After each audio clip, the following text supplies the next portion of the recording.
Hey, you guys. I'm in a really cool spot here. Um, there's like a circle of roots around this tree. I think it's a cedar tree, and I'm here around Maryland, Maryland, um, Maryland, Missouri, and just at a park. And so yeah, I kind of wanted to share this beautiful spot with you guys and maybe share a story. Um, it was well, it was something that my wife she has received a lot about, but as me, I've been with her, one with her through all of this process, and I consider it my own revelation, really. And but we've been so blessed to just have a lot of experiences with the with the energy of nature, with plants, and really encountering the spiritual reality of that they're beings also, and they're connected in the spiritual world, really connected with us through the spirit, and that we can connect with them in different ways, in the spirit. And and so, for example, one one revelation was that basically it's like when the trees mature to a certain level, they will open up in the, basically at the base of the earth, almost like a chair, right? And the branches come out from the right from the base and a split like that. And so the idea, well, it was it was Indians.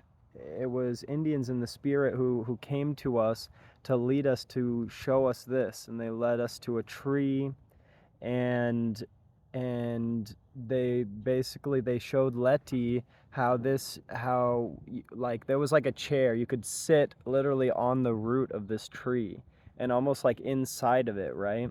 And so it was like it had itself up, opened up its energy to then teach humans, and it will actually to be a dimensional portal is what the natives were showing us in the vision.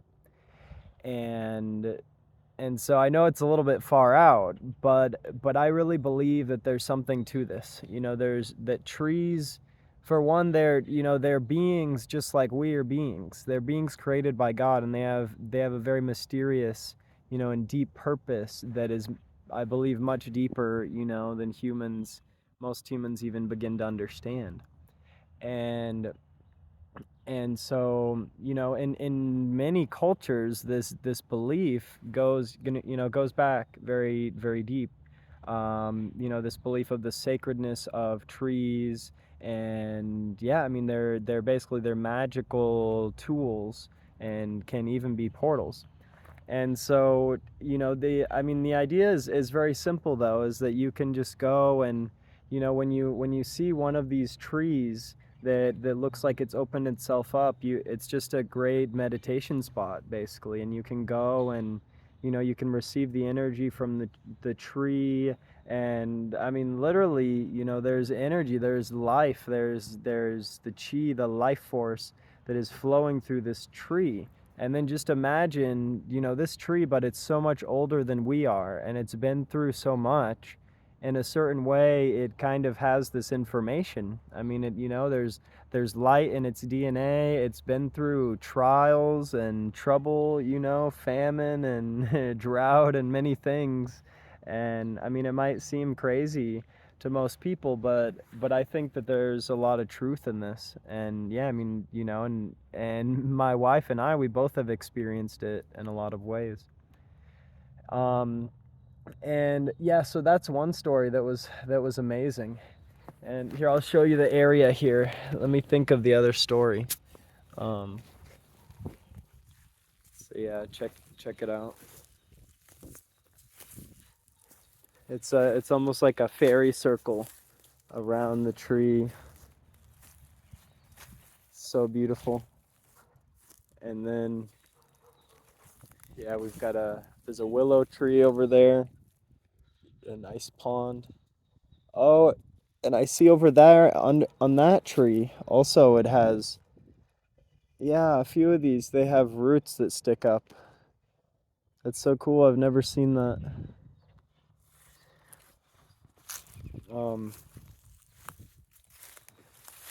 well, I mean, well, I guess one of the first encounters was when Letty and I were hiking, and and basically we paused because Letty started to go into a vision, and the angel of the city appeared to her, and it was showing her things, but also there was the light. She saw the light from inside of this tree.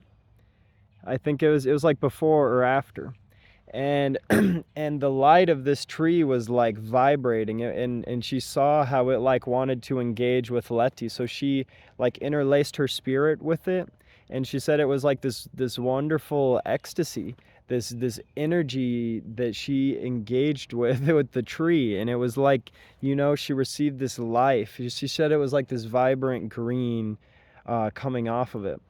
And it was almost like you could call it a type of knowledge, but I would say it's like, it's like energy. It's like an intuitive knowledge, an intuitive opening that the plants bring us, that's beyond. It's not necessarily human knowledge in words, but more, you could almost say like maybe a knowledge of the spirit, a knowledge of interconnection, of good energies, for our life, that may be hard to describe in such specific ways, that that we're used to in modern society.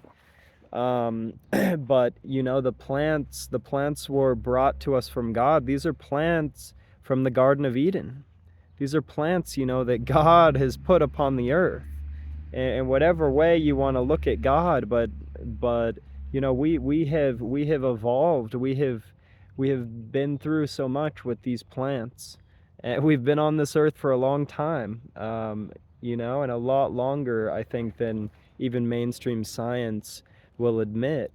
And these plants have been with us the whole time, and there's a few very special ones that humanity has discovered and learned how to use in amazing ways. But there's also, there's many, many more that have not been discovered. And I mean, it's just like it says in the Bible, how God, in the book of Ecclesiastes, it says God has basically hidden treasures in creation, and it's the glory of kings to discover them. And and it says that God has given us every what does it say, every seed bearing plant, upon the face of the earth, to use as food and to reap the benefits from. And I mean, it's it's amazing. There's so many mysteries all around us, and so many times we just overlook them, and we just say, oh, that's just a tree, or, oh, this is just food, it's just a plant, it's just some dumb plant that God created, and how can it contain any mysteries, right? Like, I mean, of course, we need to wake up our own mind. This is where the battlefield is. I mean, the kingdom of heaven is already here, but we have been so numbed out, dumbed down, you know, intoxified, and you name it. I mean, there seems to be some kind of agenda going on, or it's just the natural energy of destruction for people to, people, sometimes we fall into bad habits, right? And humanity as a whole is climbing out of this negative energy that we've been in, and I really believe that the plants are a huge blessing from God, for our path forward. And I've experienced it, just in simple changes of my diet, but it's always been fascinating to me, just of, how sensitive our bodies are to plants. And even just walking, down the hiking trail, you take a piece of pine and you bite it, and you will feel, you kind of feel the energy of it. You get the smell, you get you get the frequency, you know, it's got vitamin C, it's got things that are good for you, and you taste it, it kind of, you know, it tastes fresh and good. It's like this is something God has designed for us. And it's something so deep in our DNA, you know. And I mean, the effects of these terpenes and things like that, they're just profound, right? They are good for us in every way. And it's so fascinating, you know, like for one, that pretty much all plants that I know of that contain terpenes, right? And they're medicines. And some of them are poisons, but I mean, a poison is really just a medicine that we don't understand how to use it, right? And I would say some of the plants, maybe their energy is a little bit more energetic. It's very powerful, right? So it's like so strong we don't even need to eat it. It's something we can just have in your house, or you know, something like that. And I just I can see, you know, that God has put blessings all around us. God has given us angels, and you know, and there's many that believe that God has put angels into plants. He's put teachers, and or that these plants actually come from spiritual sources, you know, spiritual caretakers of humanity. And that these, you know, these beings, these spirits sent from God, they, you know, they have a power to create. And so they, you know, they emanate out of themselves beautiful plants, like just as it says in the Hindu religion, how cannabis, I believe they say it came from Krishna. It might have been Shiva, but I believe it was Krishna. And well, it was with the churning of the primordial ocean, and a drop of nectar came out and fell on the earth. And but anyways, they talk about Krishna using cannabis every day. And and even how it says that one of their one of the, you know, in one of the teachings, it was saying that actually the people that don't use cannabis are cursed. And you know, in our culture it's backwards. We think that the people who use it are cursed, and there's, you know, horrible drug addicts. And so it's just, I just think it's amazing. I mean, personally, I've benefited so much from the plants, and just, man, you know, I have a passion for humanity to heal, you know, to be set free from false medicine, you know, from the pharmaceutical industry, to be set free from addictions and from these false foods that corrupt our life, you know. And we want to deny it, till the, you know, till the end of the game. But when it comes down to it, you know, the foods that we eat, it does have a strong effect.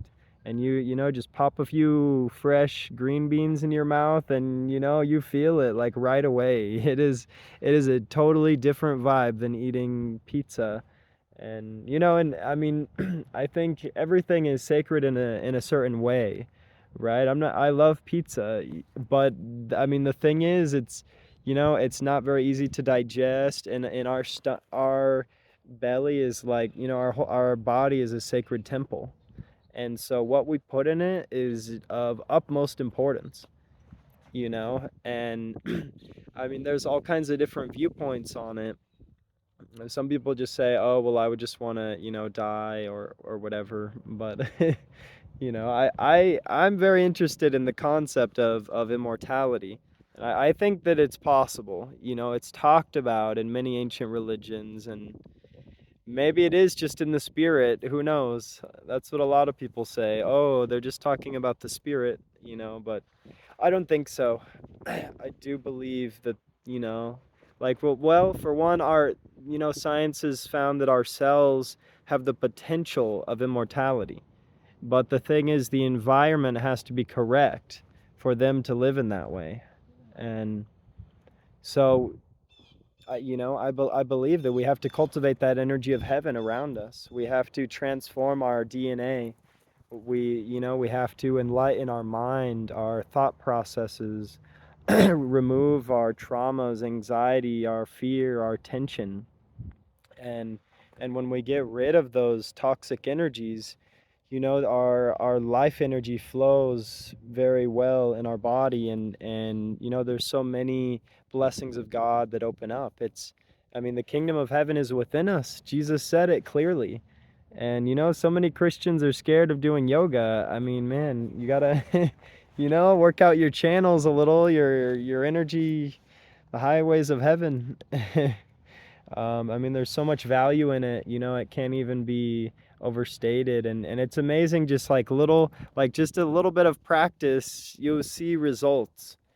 Just a little bit of knowledge on these subjects, and it is life changing. It just takes a little bit of putting it into order and understanding how it applies to your life.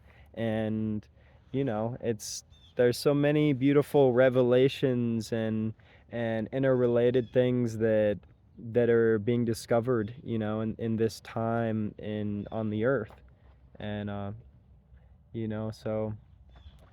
so there's a lot to say about it. And yeah, I definitely have a heart, for the healing of humanity. So, yeah, many blessings. I uh, um